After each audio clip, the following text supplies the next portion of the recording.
భగవంతుడే కావాలనుకునేవాడు క్షేత్ర జీవనాన్ని ప్రధానంగా కోరుకుంటాడు. ఇక్కడ ఈ పిల్లవాడికి నిజానికి ఏం కోరిక లేదండి.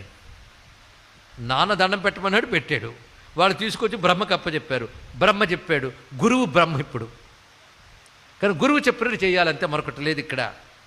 ఎందుకంటే ఇప్పుడు ఎందుకు చేయమన్నాడో అది మా నాన్నకి ఇష్టం, కానీ మా నాన్న ఇష్టం కోసం నేను బ్రహ్మదేవుడు ఏం చెప్తే చేస్తాను. దాన్ని బట్టి పితృభక్తి, మాతృభక్తి, గురుభక్తి అన్నీ చూపించాడు. ఇక్కడ వెళ్ళి సాధన చేసుకుంటాను అన్నాడు. తిన్నగా వెళ్ళి కాశీక్షేత్రంలో తపస్సు చేసుకుంటూ, తపస్సు అనేక రకాలు.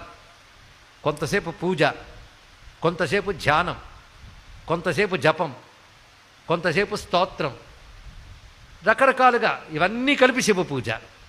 ఇన్ని రకాలుగా శివారాధన చేసుకుంటున్నాడు. ఒక శివలింగ ప్రతిష్ఠ చేసుకున్నాడు. గంగా తీరంలో నిరంతరం శివారాధన చేసుకుంటూ ఉన్నాడు.